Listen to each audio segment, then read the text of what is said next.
الحمد للہ رب العالمین والصلاة والسلام علی سید الانبیاء والمرسلین اللہم صلی علی محمد وعلی آل محمد مبارک وسلم۔ جہان رضا میں آپ کا میزبان فقیر محمد قادری ایک بار پھر حاضر خدمت ہے۔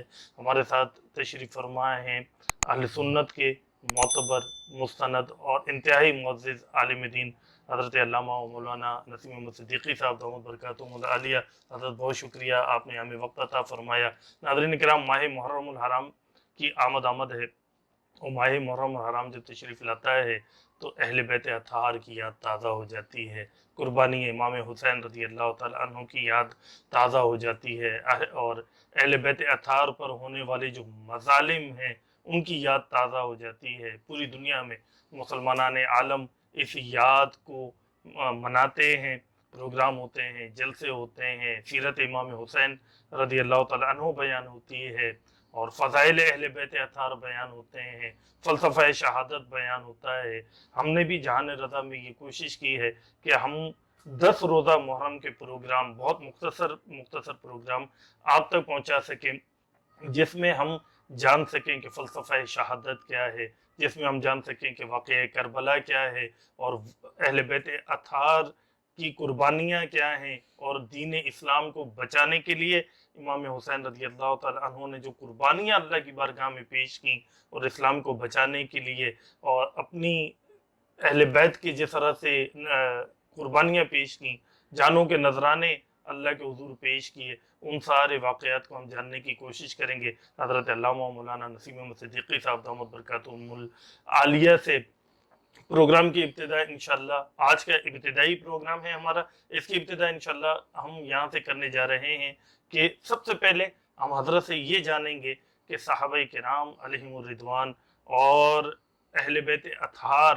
اور حضرت امام حسن اور حضرت امام حسین رضی اللہ تعالیٰ عنہ کا مقام اور مرتبہ کیا ہے، آپ کی فضیلتیں کیا ہیں، اللہ رب العزت نے آپ کو کتنی عزتوں سے نوازا ہے۔ یہاں سے انشاءاللہ ہمارے پروگرام کی ابتدا ہوگی۔ حضرت کیا فرماتے ہیں اس سلسلے میں؟ بسم اللہ الرحمن الرحیم۔ الصلاۃ والسلام علیک یا رسول اللہ وعلی آلہ و اصحابہ اجمعین۔ آپ نے ماشاءاللہ جہان رضا میں یہ ایک اچھا سلسلہ شروع فرمایا ہے، اور صحابہ کرام رضوان اللہ تعالیٰ عنہم اجمعین اور اہل بیت اطہار رضوان اللہ تعالیٰ عنہم اجمعین، ان کے فضائل اور ان کے مناقب بھی آ جائیں، اور ساتھ ہی ساتھ امام عالی مقام کے آئندہ واقعات میں جو شدائد اور مصائب ہوں گے تو وہ بھی آ جائیں۔ پہلی بات جو بھی آپ نے فرمائی فضیلت کے اعتبار سے، تو میں آپ سے عرض کر دوں کہ ان کی جو فضیلت ہے اس کے لیے اتنا ہی کافی ہے کہ یہ اللہ تعالیٰ کے پیارے حبیب علیہ السلام کی اپنی ظاہری اور جسمانی آنکھوں سے زیارت کرنے والے لوگ، سبحان اللہ، سبحان اللہ، ان کا مقام اور مرتبہ کسی اور کو نہیں مل سکتا، سبحان اللہ، سبحان اللہ، نہ کسی اور رسول نے آنا ہے، بے شک، اور نہ ہی پھر کوئی اور صحابی ہو سکتا ہے۔ بے شک، بے شک۔ تو ان کی جو فضیلت ہے یہ بہت عظمت والی بات ہے۔ قرآن مجید میں جگہ جگہ اللہ سبحانہ و تعالی عز و جل نے صحابہ کرام کا مبارک ذکر فرمایا ہے۔ کبھی صحابہ کرام کو غزوات کے میدان میں کس طرح مصروف عمل دیکھا گیا، قرآن مجید بتاتا ہے۔ سبحان اللہ، کس طرح صحابہ کرام نے پیارے آقا علیہ السلام پر اپنی جانوں کا نذرانہ پیش کیا، یہ بھی ہمیں قرآن بتاتا ہے۔ سبحان اللہ، اور پھر صحابہ کرام رضوان اللہ تعالیٰ عنہم اجمعین کس طرح حضور علیہ السلام کے ایک اشارے پر، بلکہ اشارہ ابرو پر، اللہ اکبر، اللہ اکبر، ایک جگہ سے دوسری جگہ، اور اپنی ساری زندگی کی مصروفیات کو اور سارے مشاغل کو چھوڑ کر وہ نکل پڑتے تھے اس عزم کو لے کر کہ جس عزم کی طرف اللہ کے پیارے حبیب علیہ السلام نے ان کو دعوت دی ہے۔ سبحان اللہ، تو یہ مقام و مرتبہ ظاہر کسی اور کا نہیں ہے۔ سبحان اللہ، بہرحال قرآن مجید میں اللہ سبحانہ و تعالی عز و جل نے یہ فرما دیا رضی اللہ عنہم ورضوا عنہ، یعنی ان سے اللہ راضی ہے اور یہ اللہ سے راضی ہے۔ کیا بات ہے، سبحان اور اللہ، قرآن مجید نے کہا کہ السابقون الاولون والمہاجرین والانصار کہ جو ایمان میں سبقت کرنے والے اور مہاجر اور انصار صحابہ ہیں تو ان کا مقام و مرتبہ دوسرے مسلمانوں کے مقابلے میں سب سے اعلیٰ اور افضل ہے۔ حضور علیہ السلام کا سورہ فتح کے آخری رکوع میں اللہ تعالیٰ نے بڑا پیارا ذکر فرمایا، ان کا نام نامی اسم گرامی لے کر اللہ نے فرمایا محمد الرسول اللہ والذین معاہ، کہ محمد اللہ کے رسول ہیں اور جو ان کے ساتھ ہیں۔ تو اب یہاں معیت سے مراد تمام مفسرین کے نزدیک حضرت ابو بکر صدیق رضی اللہ تعالیٰ جو عالم ارواح سے ساتھ رہے اور آج عالم برزخ میں بھی ساتھ ساتھ ہیں۔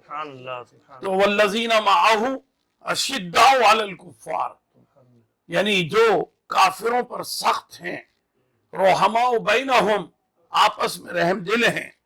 اور پھر کہا گیا کہ یہ جو آپس میں رحم دل ہیں تو اس سے مراد حضرت عثمان غنی رضی اللہ تعالیٰ عنہ کی ذات ہے، اور اشداء علی الکفار سے مراد حضرت عمر فاروق اعظم رضی اللہ تعالیٰ عنہ کی ذات ہے۔ اور پھر حضرت مولا کائنات سیدنا علی مرتضی حیدر کرار کرم اللہ تعالیٰ وجہ الکریم ورضی اللہ تعالیٰ عنہ، ان کے لیے اللہ تبارک و تعالیٰ نے فرمایا کہ تم ان کو ہمیشہ دیکھو گے رکوع اور سجدے کے عالم میں بھی یہ اللہ تبارک و تعالیٰ کی رضا کو پانے کی جستجو کرتے ہیں۔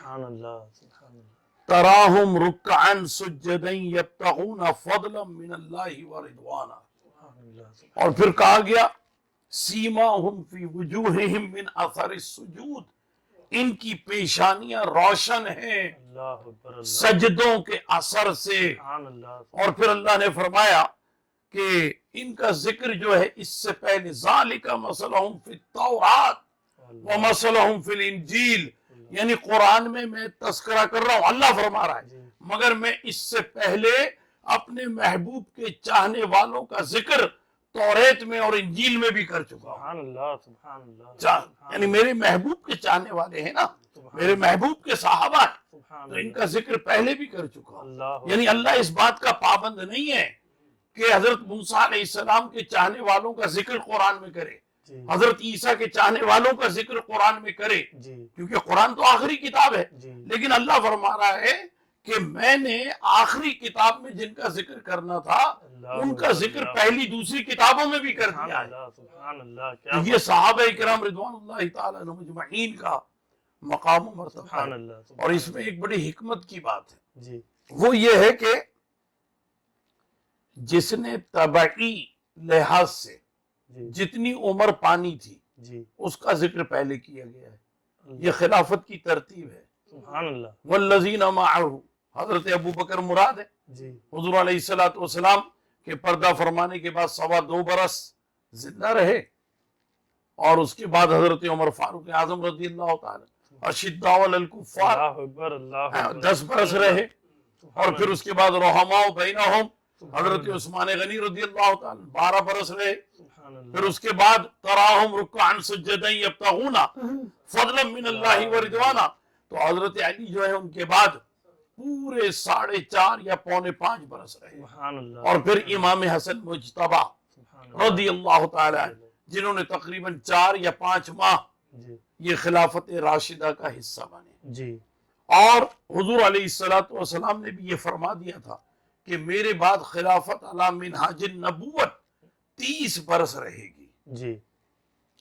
حضور علیہ السلام نے حجۃ الوداع 10 ہجری میں ادا فرمایا، اور اوائل 11 ہجری یعنی ربیع الاول شریف کا 2 مہینے کے بعد ہی آ جاتا ہے، تو لہٰذا اس کی تقریباً 12 تاریخ سے پہلے کوئی بھی پیر کا دن آپ نے پردہ فرما لیا، اور پھر اس کے بعد 30 سال جب آپ اس میں جمع کریں گے تو حضرت امام حسن مجتبی رضی اللہ تعالیٰ عنہ کی خلافت پر آ کر کے مکمل ہو جائیں گے۔ جیسے ہی وہ 30 سال پورے ہونے والے تھے، آپ نے حضرت امیر معاویہ رضی اللہ تعالیٰ عنہ کو پیغام بھیجا، کیونکہ سرکار علیہ السلام بھی فرما چکے تھے کہ میرا یہ بیٹا حسن جو ہے یہ ملت اسلامیہ کے دو گروہوں میں اتحاد اور اتفاق کر دے گا.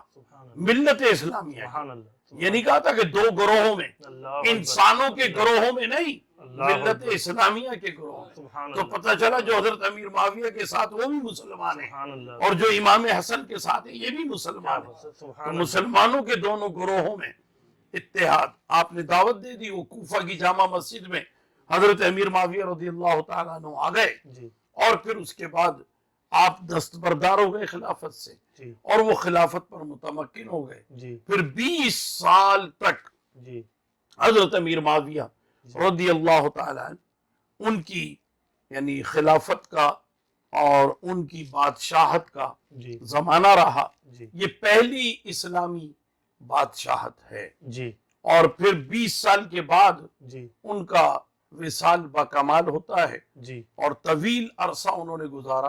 جی اور اس طویل عرصے میں انہوں نے مجموعی طور پر جی 65 لاکھ مربع میل سلطنت اسلام کی جی اس پر حکومت کی ہے جی سبحان اللہ. حضرت امیر معاویہ رضی جی اللہ عنہ. رضی اللہ تعالیٰ عنہ. تو یہ جو آپ کا سوال تھا، تو اس حوالے سے میں نے چند ضروری باتیں عرض کر دی، اور ترتیب بھی بتا دی کہ قرآن بھی خلافت راشدہ کی ترتیب سبحان اللہ. اس طرح بیان کر رہا ہے. سبحان اللہ. جس کو پہلے دنیا سے جانا تھا اس کو پہلا خلیفہ بنایا، سبحان اللہ. جس کو بعد میں اللہ جانا اکبر. تھا اللہ اکبر. اس کو دوسرا خلیفہ سبحان بنایا. اللہ. سبحان اللہ.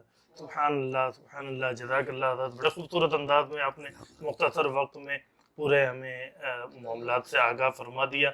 ناظرین کرام، آپ نے پہلا پروگرام ہمارا دیکھ لیا. انشاءاللہ کل کے پروگرام میں ہم یزید ابن معاویہ سے جو سلسلہ شروع ہوتا ہے وہاں سے حضرت سے پھر ہم کل کے پروگرام میں گفتگو کا آغاز کریں گے. کل تک کے لیے اپنے میزبان فقیر محمد قادری کو اجازت دیجیے. والسلام علیکم ورحمۃ اللہ وبرکاتہ.